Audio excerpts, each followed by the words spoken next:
We have an unidentified flying object.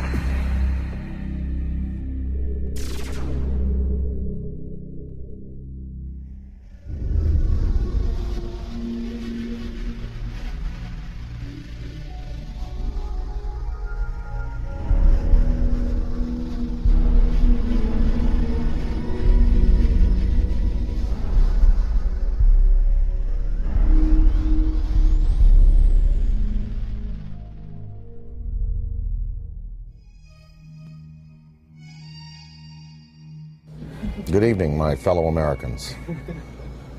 The sighting over Washington yesterday has alarmed many of you. However, please, do not... We close? Yeah, we're close. 2001 was a real space odyssey for me. Instead of flying on a spaceship to the moon, Jupiter, or beyond the solar system, I met Dan Aykroyd for the first time to talk about UFOs. That's when I knew I had to sit him down in front of a camera and just let him talk about the truth. Because if I didn't, no one would believe we had this amazing conversation. And one time I had this long conversation with Dan Aykroyd about UFOs, and I thought it was like Einstein was hiding inside of a comic genius, just so that if he told us the real truth, you wouldn't have to believe it. If Einstein had told us UFOs were real, would we have believed him? He never spoke about it. But Dan Aykroyd speaks about UFOs as if he were a full professor on the subject.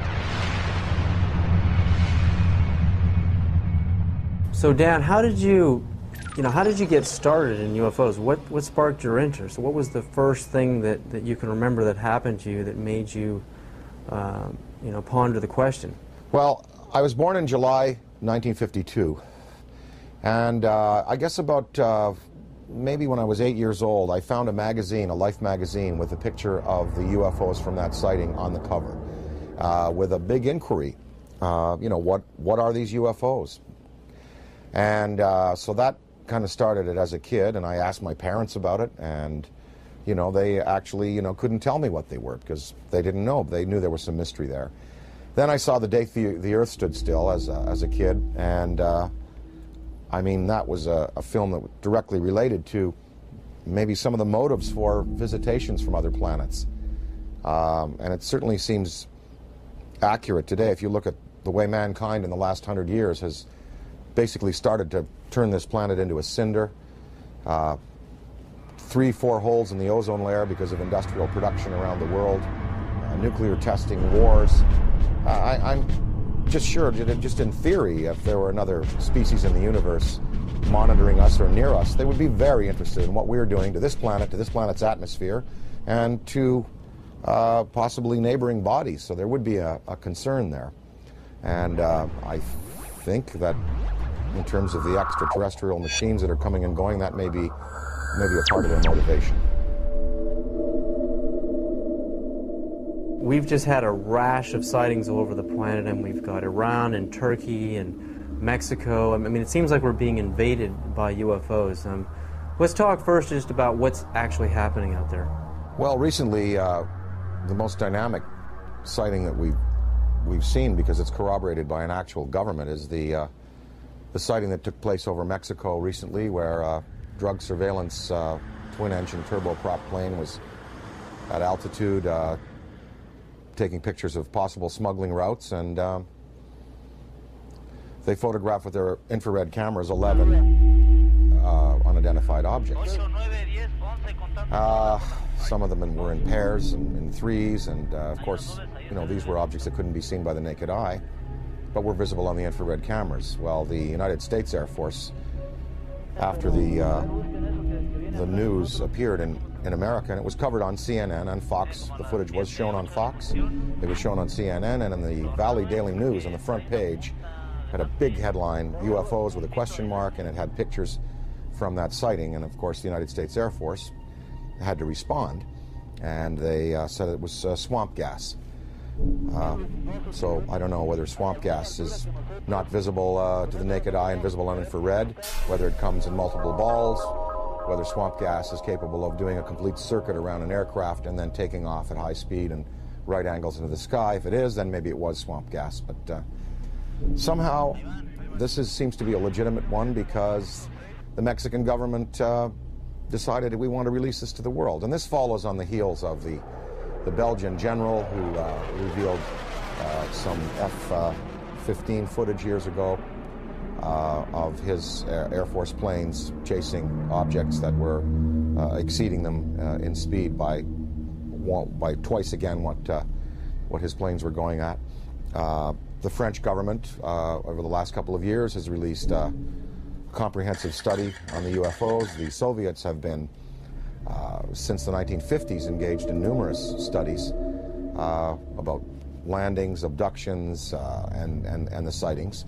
So we do have legitimate government inquiry going on, and in fact, as anyone in the field knows, the United States government for years has been covering this issue because they were compelled to cover it, because of Ken Arnold's sighting, because of the sighting over Washington in July '52, just after I was born, the famous shot of the V-shaped lights over the Capitol and over the Coast Guard station.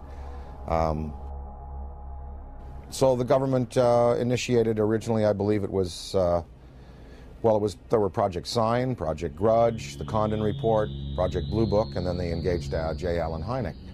So the French, Belgian, Mexican, Iranian, and Turkish governments are not the only ones who've addressed this issue. Our good old USA government has, in fact, seen the necessity to put people's fears or concerns at rest. And as anybody in the field knows, these studies went on, and these studies revealed that, most of the sightings could be explained through conventional means, as either hoaxes or weather climatic things, but many of the sightings were unexplained. And so therein is where lies the mystery in all of this.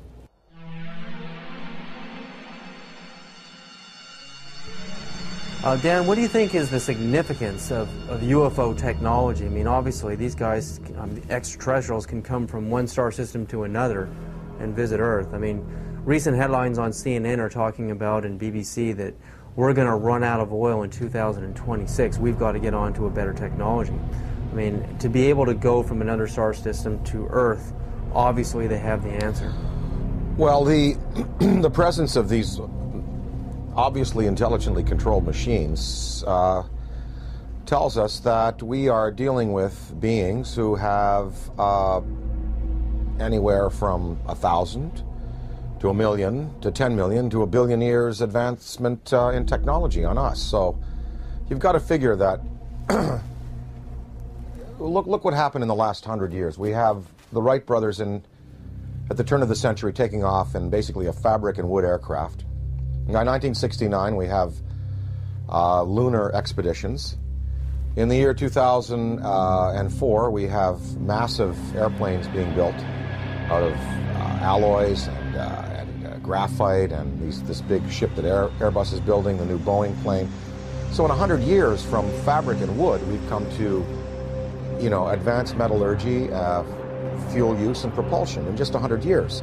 Imagine what a culture could accomplish in 1,000 years, or 10,000 years, or 1 million years, or 1 billion years. It's not inconceivable that you have intelligently manufactured and controlled machines that can not only traverse great distances in space by mastering gravity and the time-space continuum, but also the interdimensional travel that might be possible. Many theories now purport that there were not only 4 dimensions at the creation of the entire multiverse 14 billion years ago at the time of the Big Bang. There were 11, maybe as many as 21 dimensions. So some of these beings may be coming from an extra-dimensional place. I mean, and what it says is that these technologies have been harnessed, and that it's possible to use other fuels that don't rely just on simple combustion. And, there are many theories. I mean, some theories are that the military already knows about these forms of propulsion and lighter-than-air vehicles or metals that can be vibrated to a certain point where they become they become light waves, photons. But they're not telling us. They're not going to reveal that, obviously, to us, and we just have to keep the search going. So I think that it's incumbent on us as a race on this planet to begin to find alternatives to the fossil fuels, but we're just not doing it fast enough. It's probably been the greatest and most successful cover-up in the history of the world. UFOs are as real as the airplanes that fly over your head.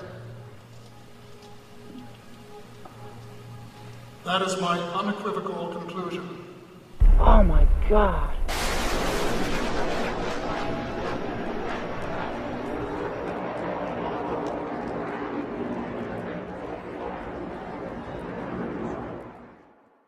The Avro Arrow story, Dan, I mean, you appeared in a movie about the Avro Arrow story. Canada broke the sound barrier. Diefenbaker dismantles the whole aerospace program in Canada, and all the engineers are hired by NASA and Boeing down here, and we finally break the sound barrier. But in Canada today, we have another scientist, Canadian scientist John Hutchison, is using wave induction, using Van de Graaff and Tesla coils and radio. On a 75-pound cannonball, we can see this huge cannonball levitating in the air. I mean, Boeing, NASA, Lockheed, all of these defense contractors are going up into his lab in Canada and trying to understand how this thing works, because the next person or the next country that figures out true anti-gravity propulsion systems is going to be king of aerospace on this planet. The Hutchison effect incorporates radio frequencies, Tesla frequencies, and high electrostatic energy to create a type of levitation effect where it can move a 75-pound cannonball of steel or brass bushings, water, wood, and other objects into the air. Are we doing enough in our universities, in our research labs? Are we putting enough money into this kind of a research? And what risks are we willing to take if universities in Beijing and China and Russia, they're actually going into the UFO phenomenon in their universities? But here in America, mainstream science, mainstream physicists laugh at the UFO phenomena. I mean, what do you think about that? Budgets are tight all around the world, and as far as putting money into the study of alternative technologies, funding research by people like Hutchison, the money is just not there. I mean, if you look at NASA, NASA is getting chopped back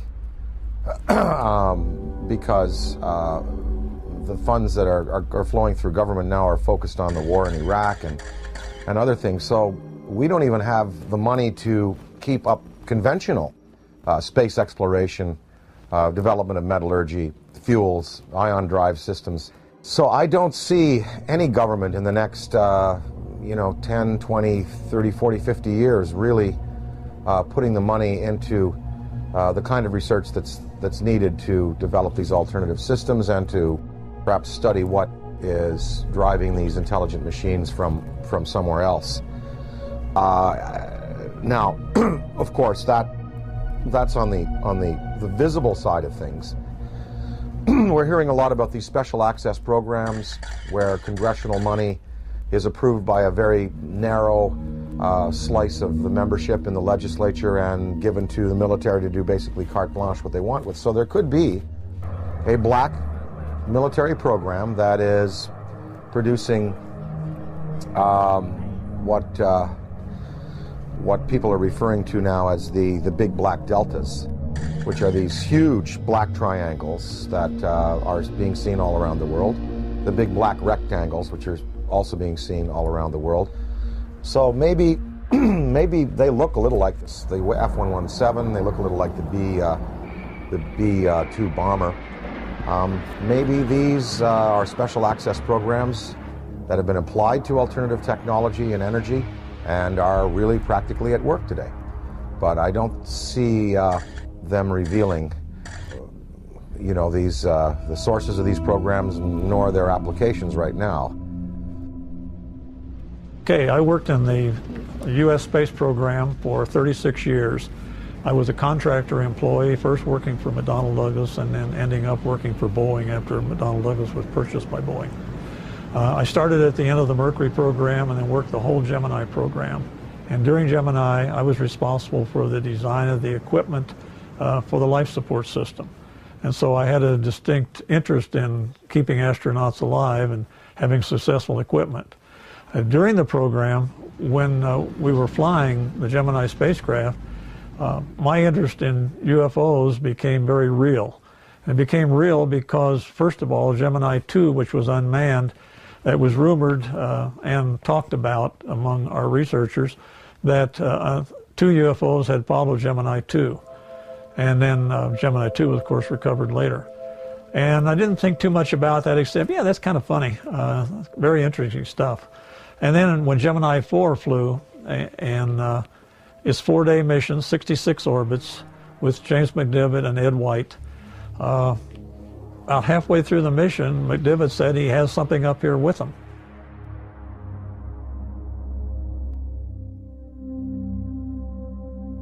Astronaut Gordon Cooper is an American hero with a log of over 222 hours of manned spaceflight. He had a long and illustrious career of service to his country. With over 11,000 hours of flight, he was a fighter pilot, U-2 test pilot in the Air Force, and is one of the first men to ever fly in space. He orbited the Earth 22 times in Faith 7, the last of the Mercury missions, on May 15th and 16th of 1963. On August 21st of 1965, he orbited the Earth again on Gemini 5 and remained a backup for Apollo 10.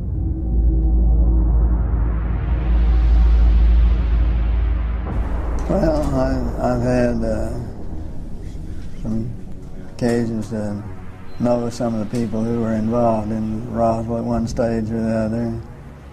I think there's been an awful lot of untruths put out on Roswell and an awful lot of conjecture.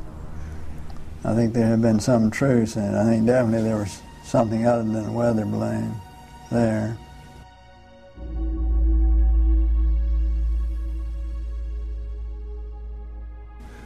Very likely. I'd like to think they reversed engineered it and did something with it. You know, did some benefit with it, which would be the logical thing to do, but I have no way of knowing whether they did or not. Within hours of the crash at Roswell, U.S. General Nathan Twyman designated the visitors as enemy aliens. It appears from his book that Colonel Corso agreed with that assessment, and that it has remained as official U.S. policy ever since. At that time, however, it was an enemy, quote unquote, about which the U.S. could do nothing, because the visitors were so technologically superior. That led to the recommendation that the discovery be treated with the utmost secrecy, to the point that the crash at Roswell didn't happen and that UFOs don't exist. The rationale was that the ordinary public couldn't cope with the news and might easily panic.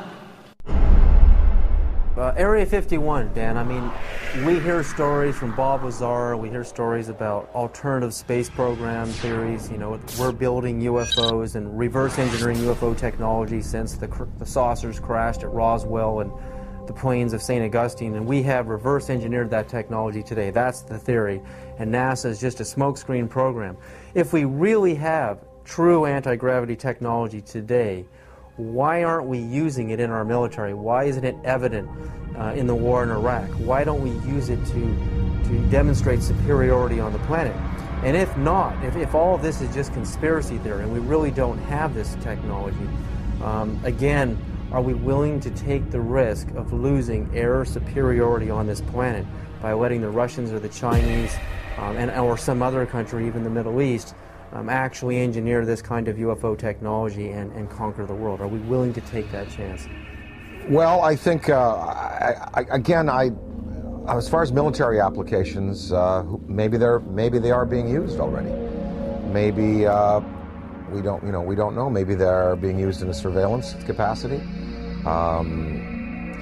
As far as weapons that could be associated with such vehicles, one would have to think that if the propulsion system is as sophisticated as it would need to be to have these vehicles just hover, stop, noiselessly take off at right angles, do 3 to 5 to 6 to 20,000 miles an hour, one would think that the military application would then take the form of, rather than rockets and projectiles, that probably a particle beam would be used, some kind of a laser, some kind of a disabling beam to disable equipment, to cause disorientation among men and troops. And of course, we have seen no evidence of this. I'm not sure that the U.S. military would want to play that card right now, because after all, the war in Iraq really is a conventional war. We have air superiority there already. There is no Iraqi Air Force. There was no Iraqi Air Force. We, in the United States, we have air superiority basically over the rest of the world. I'm sure there's some pretty hotshot MiG pilots in China and Russia. But I think if you put our Air Force up against any Air Force on this planet, we would prevail without the use of advanced technology of the type we're speaking of. So I think that the U.S., if they have these things, they would probably save them for a more drastic confrontation, perhaps a confrontation with beings that have the potential to be superior over us in terms of the applications of aviation today. So maybe these triangles, the big black deltas, the rectangles, are the next wave of the U.S. military's defense against what some might perceive as an extraterrestrial or extra-dimensional threat. Maybe these weapons or these flight systems now are being prepared to confront a race of superior beings that could have designs on the planet that are malevolent. I think it was Lord Hill Norton, or one of the British Air Force Defense Ministry staff who was assigned to study UFOs in the 50s. After he retired, he said that in his estimation there were 23 different species of being visiting the planet in numerous types of vessels. We know from the NASA UFO studies that you've done, and I think that theory, there's nothing wrong with that theory that I can see that doesn't point to what you postulate, and that is that there are benevolent beings that are trying to heal the planet, hence the size of these ships that we're seeing in the STS cameras, and the fact that the ozone has holes in it, the fact that water could be a healing element there. What are these lifesaver-shaped little Dropostone-shaped ships conveying to our planet? Well, we see them coming into the atmosphere, and on the STS tapes and other forms of exposure, they're not releasing personnel, they're not releasing projectiles, and no harm has come to the planet, through their intervention. So one can assume perhaps that maybe there are benevolent beings out there and malevolent beings out there, and maybe the United States government is preparing weapon systems to deal with the malevolent beings. Ronald Reagan said in a speech, he said, what if there were a species from another planet that was threatening us? We would all find a way to work together. And one can only think about the Star Wars system and the fact that there we had satellite-mounted cannon. Well, they'd be good for shooting down rockets. They also might be good for shooting down other invasive vehicles that are coming into our atmosphere. Ronald Reagan himself spoke about a UFO sighting that he had when he was governor of California in the Beach King Air that they used to use. They were coming from Sacramento. His wife was with him, Sacramento to Los Angeles, and a saucer clocked the plane for a good 45 minutes. And Reagan spoke of it to a lot of people.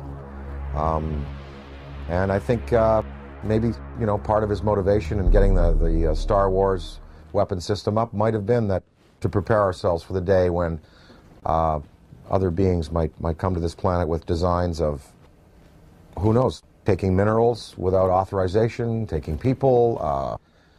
You know, we're probably just going to have to wait to see.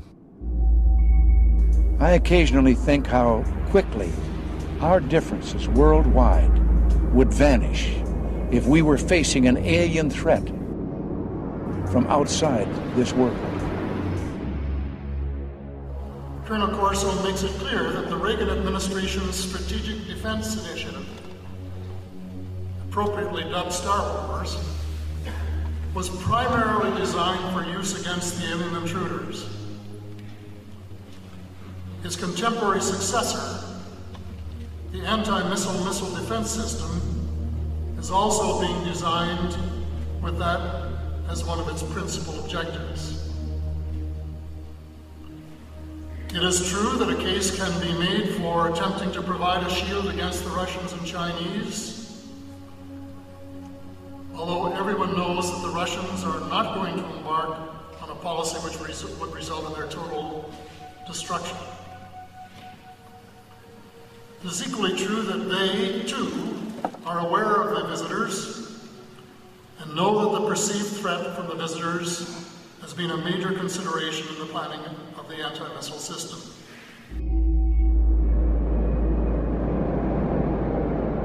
And the incident in question, as at least from my perspective, almost ignited a nuclear war, and that was 5 unidentified objects were picked up on radar coming in over the Pacific Northwest. Northern California, southern Washington, Oregon area. As these objects approached the coast, Strategic Air Command went on a alert. We were in a defense condition, or what is referred to as a DEFCON, Defense Condition 3, which means that the nuclear forces were ready, but they weren't on a ready stated alert. We elevated that to Defense Condition 4. Defense Condition 5 is launch. When we went on our alert, the Russians were also monitoring our nuclear armed forces as we were theirs. And so they knew that our bombers had gone to fail-safe. They knew that the launch codes had been given. They also knew that the hatches on the ICBM missiles had been removed and that we were getting ready to do a launch. I know that Nixon, President Richard Milhouse Nixon, picked up the phone and called the Kremlin. The White House notified the Kremlin that these objects were not, and I repeat, not a preemptive launch by us, that they too, the Russians, had been tracking these objects as they came in over the Bering Sea.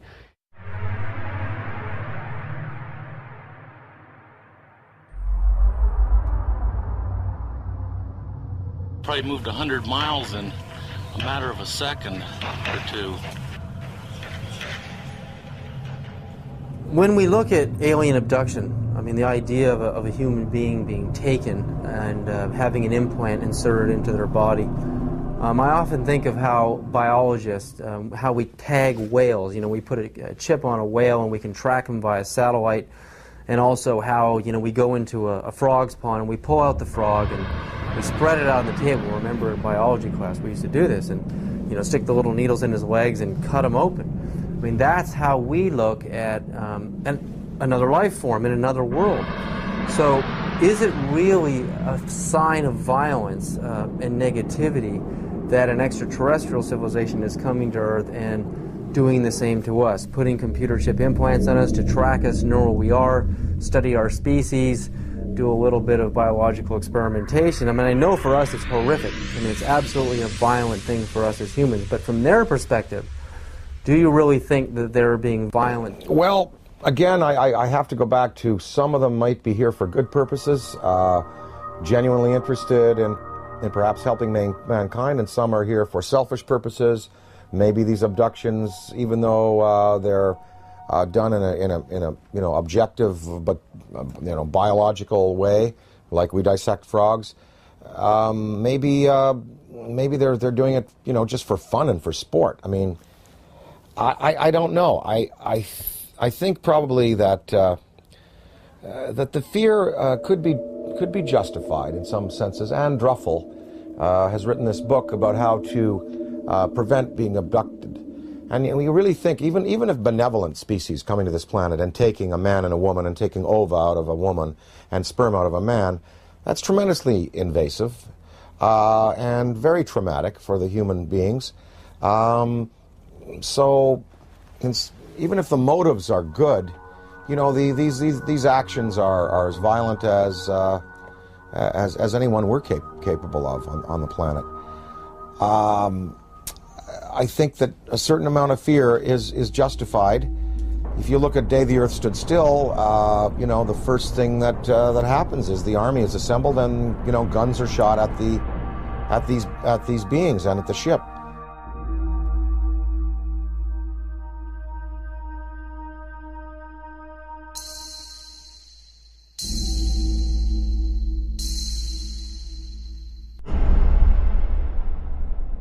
I addressed the question to Dick Cheney because I say the most important question to put to any high-ranking official is not what do you think about UFOs or have you seen one. The most important question is, have you ever been briefed on the subject? Did someone walk in your office and tell you what's going on? Because if someone walks into the president's office or some high-ranking official and briefs him on the subject of UFOs, it is for real. It's not imaginary, as the government has been saying for 60 years. So I asked Mr. Cheney, this is 3 months after he became the vice president, I asked him on the air, and this is still on Diane Ream's archives, Mr. Cheney, in all your jobs in government, have you ever been briefed on the subject of UFOs? And if so, when was it and what were you told? And Mr. Cheney said, if I had been briefed on that subject, it probably would have been classified and I wouldn't be talking about it. January 22nd, 1997, I noticed 3 amber orbs now at a distance far west on the horizon. And I'm thinking, wait a minute, even though they're in a line formation, they were amber, they were in a formation, they were hovering for minutes. And as I'm pointing like this, they reappear in the same spot. And I thought, I have to get a picture of this.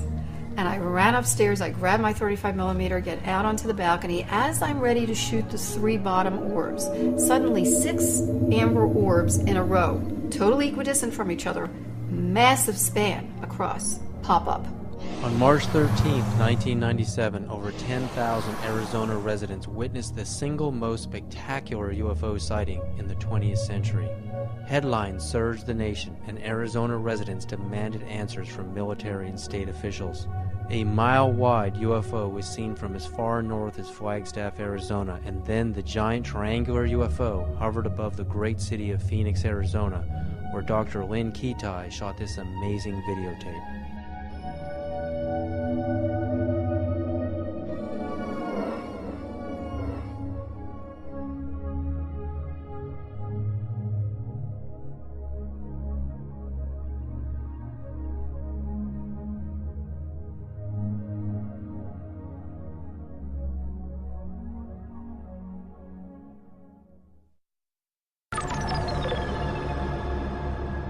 When we go out into space and we're exploring the cosmos out there and we're looking for signs of extraterrestrial life, what kind of a communication are we going to send out? I mean, if Dan Aykroyd was the ambassador, if you were the ambassador for Earth, what message would you teletype to ET? If I were to speak for mankind to these beings that were coming here, I guess what I would say is, you know, let's go to some neutral place. Let's have a meeting with scientists from all around the world leaders. Let's sit down and basically have a sort of a forum with you, the extraterrestrial or extra-dimensional beings. Let's sit down and kind of get to know each other. And, you know, human instinct is pretty good, and I think you know, it would almost like be a sort of a G8 style kind of summit with world leaders, scientific leaders, and these beings, and you'd sit down with them, and you know, after about a week, or even a couple of days, or maybe a few hours, you would really sort of get a sense of what they're up to. But of course, you know, childhood's end, Arthur C. Clarke's great story. It looked like these beings were benevolent, even though they had a malevolent appearance. And in the end, we find out that they meant no good for our planet. So, I think it's important that some branches of the military and police be briefed on these in a very real sense, and be told, you know, they are real, people are being abducted, there is mind control in play here, and that we do have to be vigilant. Now, if we knew that there was a purely benevolent race, like if something happened in Iraq where all of the electronics went out in the American military and all of the insurgents' rifles jammed, or we saw all of the polluted waters in North Carolina from the pig farming completely healed overnight, and different signs like this, then we would know we're dealing with a benevolent species, and then we could really be open and welcome. But then again, we would have to be cautious, because beings with that much power could give the impression that they're here to help when really they're not. So the verdict is out on all this. We just don't know which ones are benevolent, which ones are malevolent, and the degree to which they're going to continue interacting with our planet. But what would really help is if the United States military and police and government open it up to their staffs and say, look, this is something we really do have to consider, because, you know, maybe the defense, the survival of our species could well be at stake. If you look at the history, you know, from, say, Ken Arnold's first sighting in '47, going back to the Bible, Ezekiel's wheel, going back to the medieval manifestations of little saucers and UFOs, that painting of the Madonna that's very famous, in which it appears, up to now, there have been no mass murders by these beings. There's been no mass destruction of cities, but hundreds of thousands of people have been taken out of their lives, subjected to surgical experimentation, released back into the population, and are suffering trauma today for it. That is not good.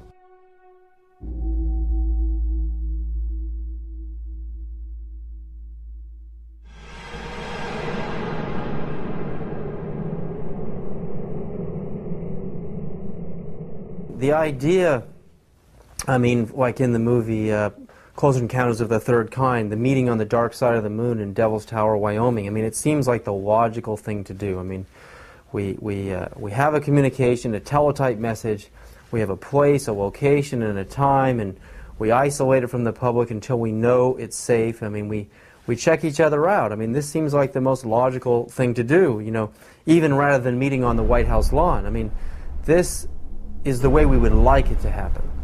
But that doesn't seem to be the way it's really happening. I mean, these extraterrestrials don't seem to be so interested in doing things politically the way we do things on Earth. They're picking certain individuals to contact.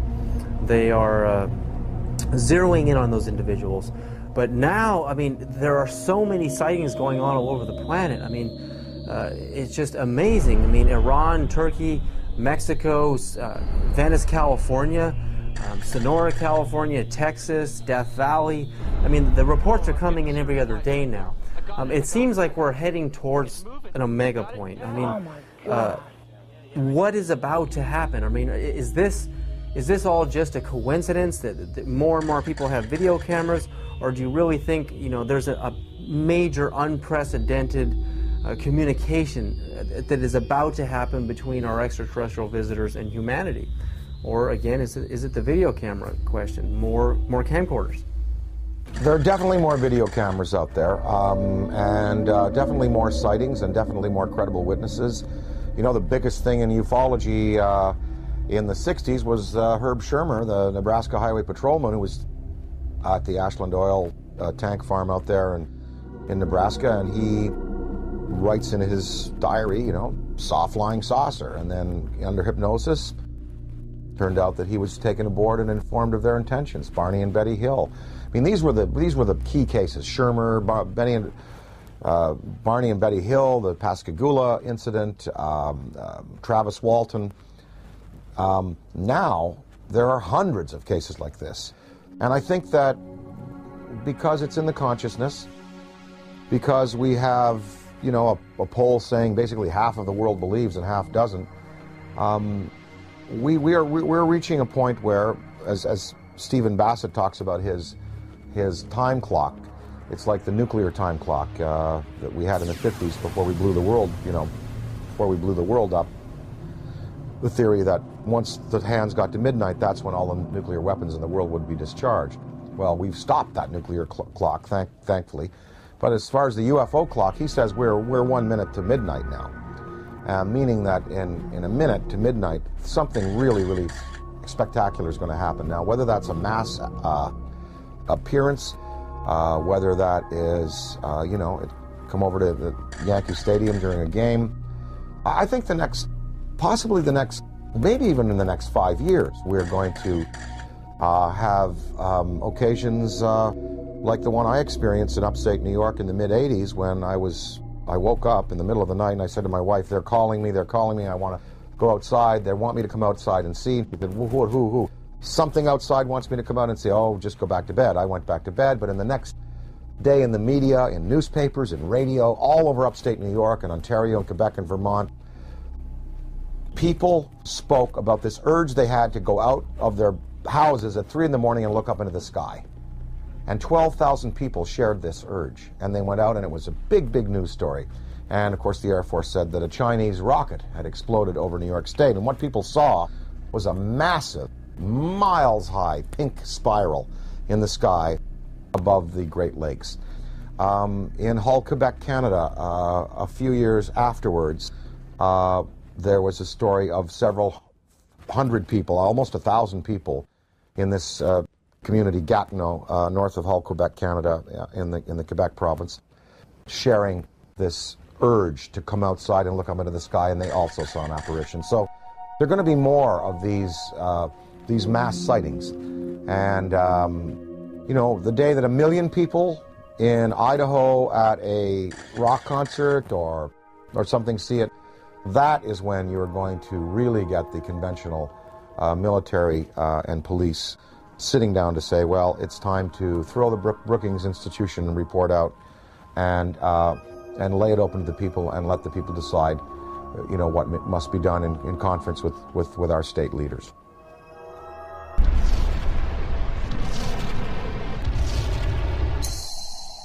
There have been so many celebrities, I mean, like people like David Bowie and John Denver, many people who have been interested in UFOs, but also in the idea of going into space. Would you train and go on the space shuttle yourself and conduct investigations into UFOs? And if you did that and you took an oath that stated that if you did discover something out there, that you would not share it with the American public. And if you knew you had captured on videotape actual UFOs from the space shuttle, would you break that oath and share the truth with the American public? Well, you know, first of all, I'm claustrophobic, so I doubt I'll go up into space. But if I were to go up into space, I would have to say, look, you know, what we see up there and what we find, you know, we're just gonna have to throw out that law. There's a law. According to NASA's Space Act, signed on July 29th, 1958, Section 102, Paragraph C, Subparagraph A, we read, information obtained or developed by the administrator in the performance of his functions under this act shall be available for public inspection, except information authorized or required by federal statute to be withheld and information classified to protect the national security. Would NASA consider contact with an extraterrestrial civilization a threat to national security? And if they did, would they classify it to protect the national security? So I would have to say, no, I couldn't agree to non-disclosure. I really couldn't if I saw something or photographed something. But I can see where other people, you know, wanting to do the best for their country, wanting to serve their country in a legitimate way would say, yes, I will not disclose. And this is based on the Brookings Institution report from the late 50s, which, you know, Congress commissioned, which said that if the existence of UFOs were revealed to the American populace would not be able to handle They would defy church authority, police authority, military authority, governmental authority. They wouldn't go to work. They would sort of cast aside the mayors and governors and presidents and go, we want to talk directly to these beings. We feel that these beings should, have their case put to us directly by them themselves. I think the American populace today is ready to handle the concept that what we live in, the 4 dimensions of height, length, width, and time, is not all there is. There are more dimensional realities. There are advanced beings with machines that can skip from dimension to dimension, from galaxy to galaxy, using the Einstein-Rosen bridges, the wormholes. I think the American people, I think half of them know, and I think the other half, with the proper evidence, would be ready to accept it. It's going to take a mass sighting for the U.S. government to finally say, look, we're going to come on side with France, Belgium, Mexico, Turkey, Iran, and we're going to tell the truth, and we're going to reveal what happened to Tom Mantell when he went up in his P-51, what happened in the Great Lakes when I believe it was an F-104, I believe, was scrambled over the Great Lakes in the 60s. What happened to him? I think that if you have that type of sighting, then there'll be no choice. Interdimensional travel. I mean, not just traveling through our dimension, but going into alternate dimensions, Dan. Would you, and if you could, a spaceship arrives in your yard, and you've got the barbecue out, and there's the steak on the grill, and they want you right now to come with them and go into another dimension, and to move forward and backwards on the timeline, to go forward in time and backward in time. If you could move forward and backward in time, are there any events in human history that you would interfere with, that you would change to alter the destiny and the course of humanity? Well, I wouldn't want to go back in time and change anything, because that would be a tampering that I wouldn't serve mankind well. Although there are many horrors, of course. Wouldn't you have loved to have caught Hitler as a 15-year-old and have him drown in a river? Because then we could have solved the Holocaust problem, and then World War II may not have... Well, look, there were 2 guys. There was Otto Dinkel. You ever heard of him? Well, he was an orator hired by the German army, just like Hitler was, to speak. If Hitler died, maybe Otto Dinkel would have been the guy that would have gone on with this rabid anti-Semitism and wiped out 9 million people. Of course one thinks of those things, but you don't want to go back in time and play with events, because where we've come to today and the improvements we've made in human rights and in regarding ourselves as sacred, they've come because of the bad things that have happened. Now, if I went into the future, I would want to see where this planet is 300 years from now. Did we make it? Did we make it? That's what I would like to know. I mean that from my knowledge of the world that I see around me, I think that it is much more likely that the reports of flying saucers are the result of the known irrational characteristics of terrestrial intelligence rather than the unknown rational efforts of extraterrestrial intelligence. Interdimensionality, again, if you could move forward and backward in time and meet any personality, any public figure, celebrity, or politician, or mystical figure, is there anybody that you would like to sit down with? If you could have lunch with them, or just sit down and talk to them and have a discussion, forward and backward in time? Oh, I'd love to spend an afternoon with Richard Feynman. Would love to sit down with Heisenberg, and of course, Einstein, Niels Bohr, Max Planck. I'd love to sit with the particulate, the quantum physics guys, because there really is the root of understanding how and why the world is the way it is, and the joy of these studies in antimatter that are occurring.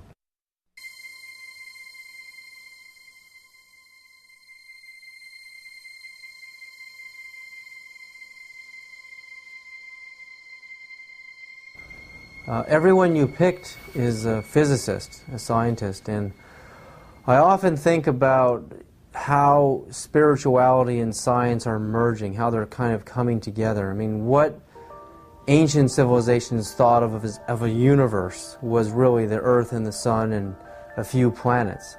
And now with the advent of the Hubble telescope, we can see that the universe is far bigger than the ancients had ever imagined. So while science and religion are merging on some ideas, in other areas they're just far off. But to make matters even more complicated, the idea of parallel dimensions or parallel universes, I mean, it's just getting so vast out there. How do you map a multiverse? You know, I've talked to some guys, they say that fifth dimension, sixth dimension, could be right here by my ear and could be a millimeter wide and a millimeter across. You don't, you know, because you're talking about, you know, dimensions that defy any kind of dimensional understanding.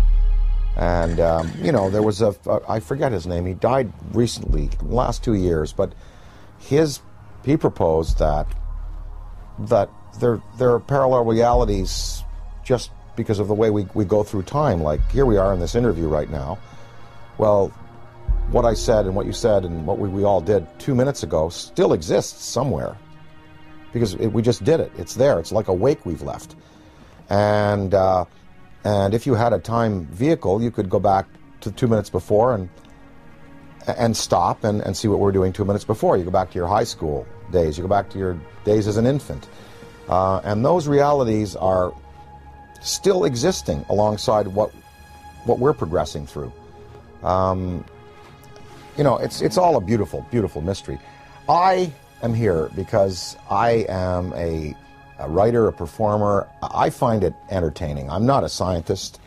You know, and I'm not a theosopher or philosopher. And you know, I am just here because it is enormously, enormously entertaining. And mysteries like this are challenging. And it's really, really fun to contemplate that, you know, there may be beings out there who are concerned about our planet and who may give us the opportunity to advance ourselves. It's really fun to contemplate.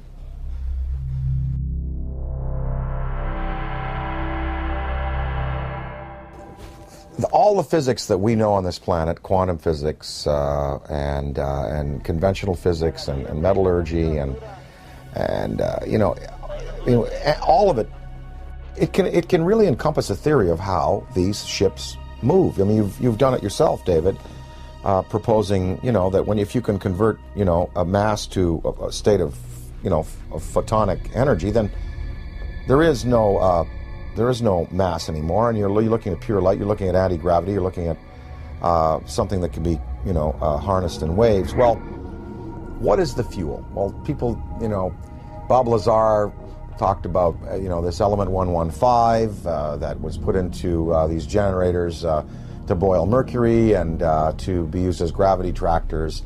Maybe that's it. I don't know. I mean, they must be using a fuel that's unavailable to us. Does it give off radioactive waste? What is the cost to them? For instance, the Venice UFO that you recently showed me, and I covet that tape. That's amazing.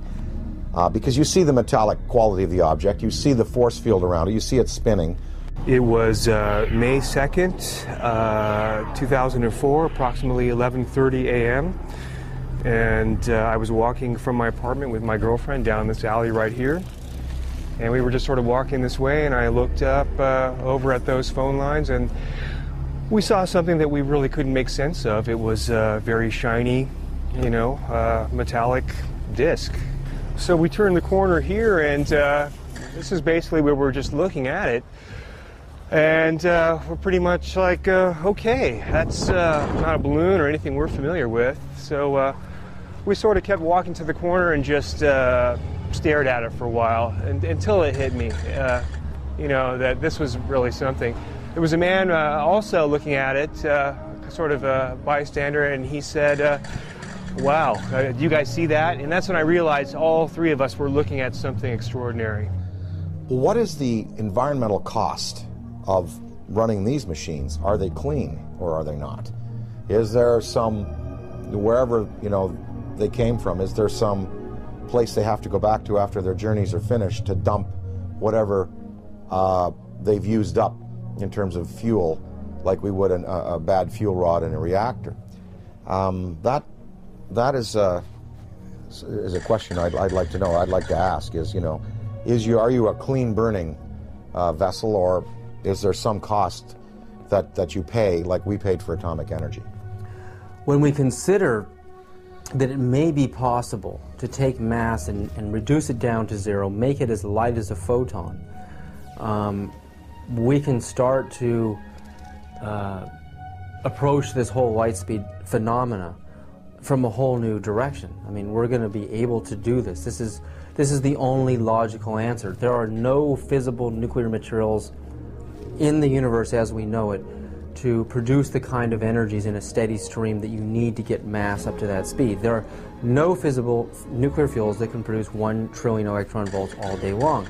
And wormholes are even more exotic. The idea of bending and folding two spaces of space-time together and creating a shortcut wormhole to vector in between those 2 points, according to Kip Thorne, who wrote Black Holes and Time Warps, that the energy required for a wormhole is 100 million suns, the negative energy they put out for an entire year. There are 100 million suns in our galaxy alone. That means all of the negative solar energy coming from our suns in this whole galaxy, the total energy for a whole year is required to create a wormhole. Where has any extraterrestrial civilization or our civilization going to get access to levels of energy that high? It's never going to happen. That's why I've reversed the table here. I said, you have to ultimately get frustrated with the idea of increasing energy en masse. You have to it's like banging your head against the wall and trying to cram it through the wall. You will never be able to do it this way. So the new way, as I propose, is to make this all possible. And when you consider UFOs coming in, stopping on a dime, and then accelerating and turning out into space, any Air Force pilot can tell you that stopping on a dime, the G-forces are going to throw you right through the walls. Yeah, you'll be crushed. And then sudden acceleration is going to do the same thing. It's going to destroy the body of the pilot. So this new approach and this new idea, I mean, this is just the inception, it's just the beginning, but I think this is really the only avenue that we can look down right now and the only way we can see solving this problem.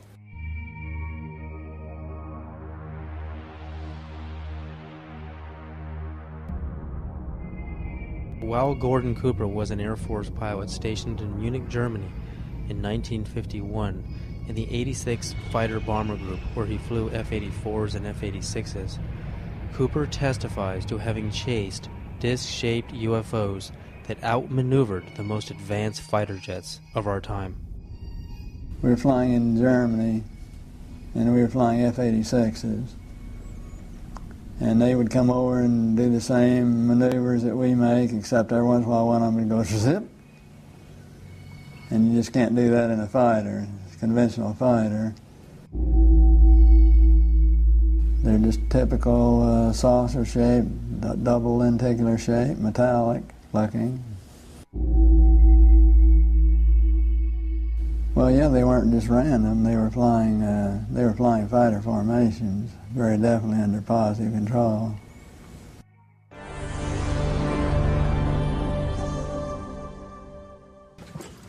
I'm here to announce that the second annual Exopolitics Expo, X-Conference 2005, was concluded on Sunday, April 24th. This event was produced by Paradigm Research Group. 26 speakers and panelists presented to 450 attendees over 3 days. It was a unique event which focuses on the political, governmental, and social implications of extraterrestrial-related phenomena. It is produced by PRG as part of the emerging activist movement seeking to end a government-imposed truth embargo regarding extraterrestrial-related phenomena.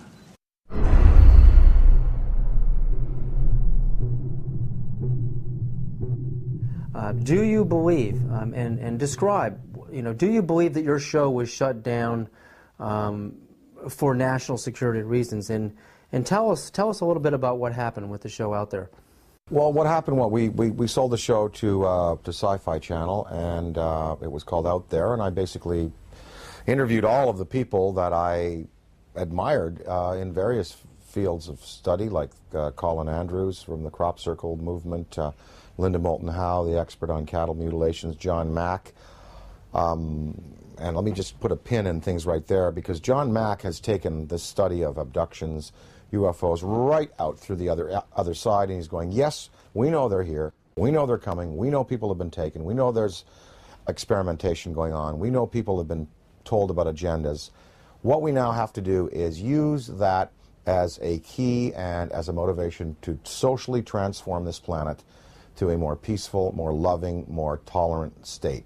So his movement, the movement for social change, has just accepts as a fact abductions, UFOs, interplanetary intervention, and what he's doing is taking it out through the positive side of it and saying, now we must use it to socially transform, and I think his message is great. But I talked to him, I talked to the Allagash guys who were taken in the canoe on that trip in Pennsylvania. The last show we did, I had both Bassett, who has the UFO time clock, and then Greer. Both Bassett and Greer were there. They were my two guests for the day.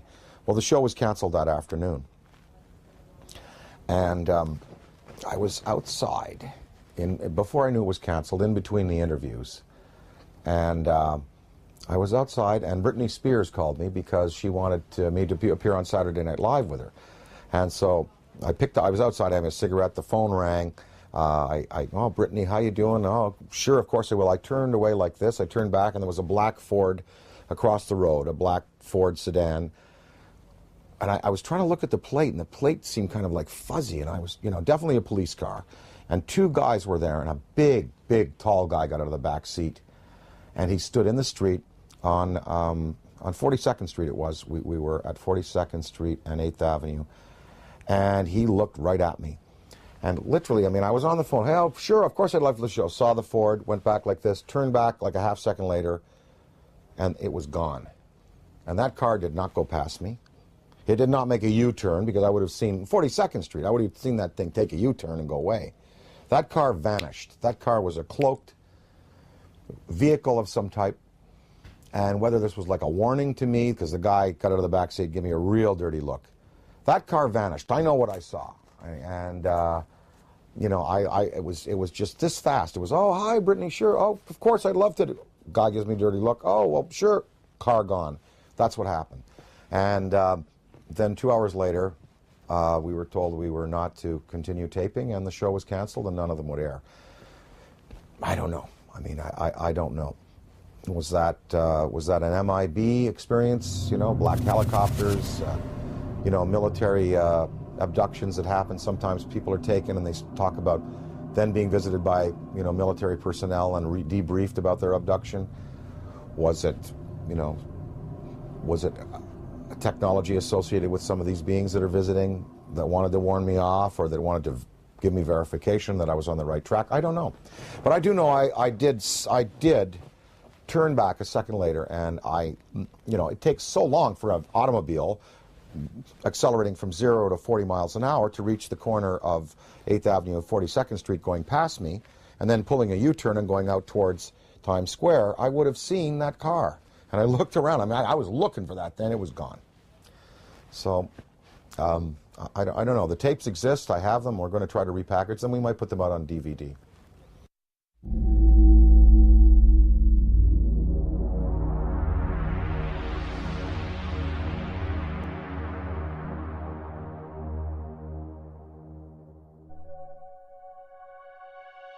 I was having some cameramen film the installation of a precision landing facility we were putting in right out on the edge of the dry lake. And this saucer flew right over them and put down 3 little gear and landed out on the dry lake bed. And they went out to, picked up their cameras and moved on out toward him filming. And he lifted off, put the gear back in the well, and climbed out at a very high rate of speed and disappeared. And so while I was going through all the regulation books and finding out the number to call in Washington to report it, I had them go over and develop the film. By the time they got back with the developed film, I was on the higher and higher and higher level officer talking to me. Finally with the colonel telling me to, when the film arrived at my desk, to put it in the carrier pouch. There would be a courier there at my office by that time already, and they'd arranged for him to fly in our base airplane back to Washington with these films, and do not run prints, etc., etc., etc. We didn't have a chance to run it. I had a chance to hold it up to the window and look at it. It was certainly good film. Well, by this time I was involved in the research and development and doing very classified programs myself, at the test center. So I knew that we didn't have any vehicles of that kind, and I was 99.9% sure that the Russians didn't have any of that type either. So there certainly was, at that point in time, there was no doubt in my mind that this vehicle was made at some other place than here on Earth.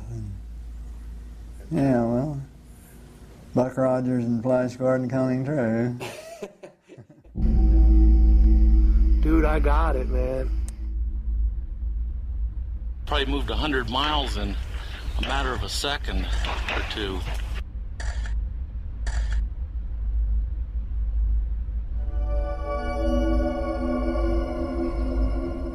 In July 2002, right here in the Washington, D.C. area, there was yet again a airspace jet chase by two F-16 jet interceptors, which were chasing a bluish object right outside D.C. In fact, we have one of the key eyewitnesses here in this room today. This received some play in the Washington Post and a little bit of mainstream media, then of course fell into the black hole of the media, never to be discussed again. What were these objects that were able to outperform F-16 interceptors in a post-9/11 America? What is going on? And what are the consequences, or the potential consequences, in the event that we should shoot down a few of them? A related question that I have been asking myself is, to what extent are they really an enemy? What crimes have they committed against humanity? They have certainly upset the military by flying over their most secret installations, by shadowing their planes, and by buzzing their astronauts. The Army shot 1,430 rounds of anti-aircraft fire at the UFO between 3:12 and 4:15 a.m. Army Chief of Staff General George C. Marshall wrote a top-secret memo to President Franklin D. Roosevelt that the U.S. Navy recovered an unidentified craft off the coast of California. The retrieved craft was in fact not earthly and in all probability of interplanetary origin. I mean, to me, what this is all about is not just, looking up in the sky and saying, wow, there's another UFO, yet another sighting. I mean, it's about exploring the phenomena. We have to get past denial. I mean, everyone is stuck at denial. I mean, mainstream science says the phenomena is not happening, and they don't take it seriously, and they try to sweep with them half the world. But over 50% of the American population, according to polls, believe in the UFO phenomena, and the government just buries it. Well, there's some media that are guilty of trying to suppress, and there are some media that are just throwing the story out there. Now, this Mexican sighting, we had coverage on Fox, we had coverage on CNN, and in the Daily News in the Valley here, we had a front page article, with the pictures and UFO, big question mark, and I mean, they were treating it. I think increasingly now, the media has to take into account that this is a reality. And I think, again, to go along with the theory and the feeling that John Mack has, let's get past the debate whether they're here or not. Let's start to analyze who they are, how many of them are there, what kind of systems they're using, what their intentions are to us here on their planet, and can we utilize this knowledge to better ourselves as a species.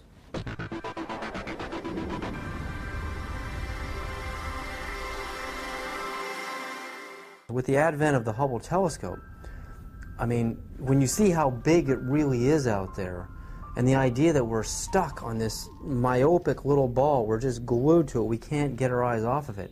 It's more of a mystery now than it ever has been. Why we're stuck here, and there's got to be a way to decode the matrix and finding out how these craft work, you know, how we can get out into the universe ourselves. I mean, I think that's what this is really all about. It's not about trying to prove it whether it's right or wrong. It's trying to, it's like when the first time man saw a bird fly. Well, the last UFO symposium conducted by MUFON, they sent me the book of the speakers. There were many, many scientific people in there, many astrophysicists, celestial mechanics experts, metallurgists, you know, people who've been consulted on these cases over the years. No, I mean, when you have John Callahan, an ex-FAA supervisor, saying, yep, they're real.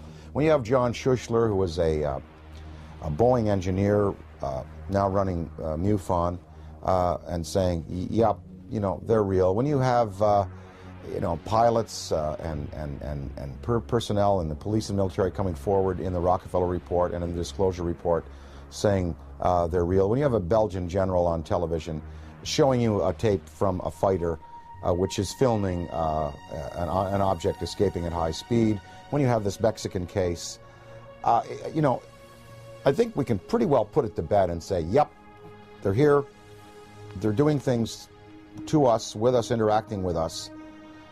Whether we've had, you know, official military contact, again, that goes into the black box area, but there should be no debate anymore. UFOs exist. They are intelligently manufactured and guided technology from somewhere else, not this planet.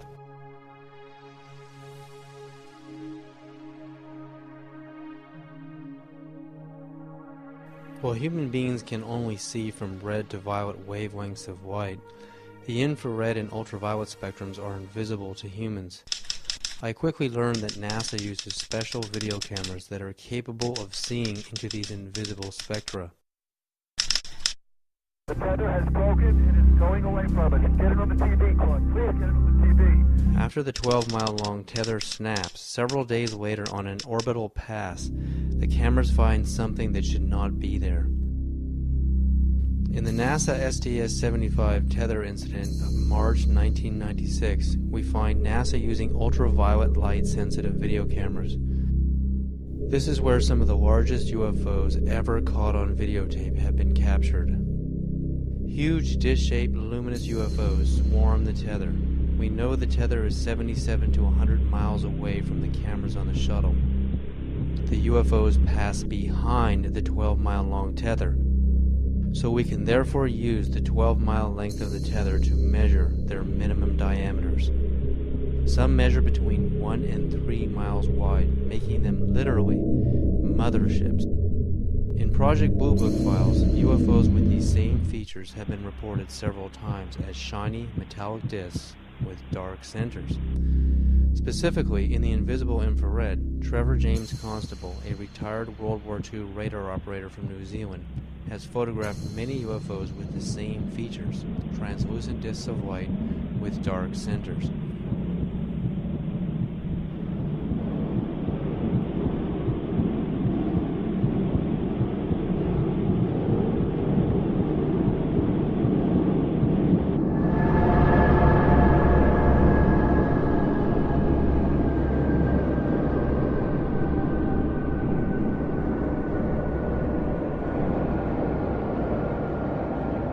The time has come to lift the veil of secrecy and let the truth emerge so there can be a real and informed debate about one of the most important problems facing our planet today. So how do people respond to Dan Aykroyd when he talks to them on a personal level about UFOs? You know what? It's interesting. When I talk to people, well, first of all, people ask me about it. They come to me and they say, oh, well, you know, we saw an interview, we heard an interview, they heard the thing on Art Bell that we did. They come to me and ask me about it. So it's not like I have to go out there and crusade and say, hey, did you hear about the latest Mexican case? They've seen CNN, they've seen Fox, they've seen the Daily News. They come to me and ask me about it, and I basically lay out, you know, my thoughts on it. I'd say half the people that I speak to about this have either seen themselves, heard about it from a credible witness, or are willing to accept. The other half, totally not. Harold Ramis, my good friend and collaborator, does not believe, will not accept until, you know, hard proof is presented to him in the form of, you know, something tangible. And what I've been able to do is just open people's minds a little bit and let them think about it. And of course, the greatest proof are the kinds of tapes that now exist, the kind of videos that exist. Usually, when I show some tape of some different things that have been exposed to me, well, it's pretty convincing. And then at that point, people have to go away and accept that, you know, that these things are a part of our reality. Well, what I'd like to, you know, what we'd all like to affect is some positive change in the world and try to help the tipping point where good tips to overflow evil in the world. I mean, you know, we know there's good and bad out there, yin yang, black, white, you know, there are you know, there's tremendous divisiveness in the planet, and you know, perhaps this study and this understanding of things that are greater than we have accomplished technologically will lead us to a spiritual awakening, one that helps us respect other beings out there in the universe and other dimensions, and also in our own 4 dimensions and here in the physical world that we live in.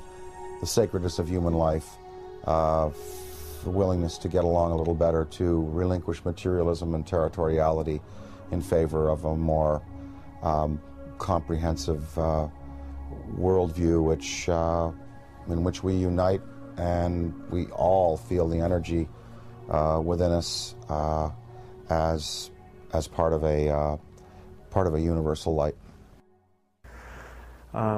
Gotta thank you, Dan, so much for this interview. I'm very grateful. I really believe you're one of the greatest minds in our world at this time. Thank you so much.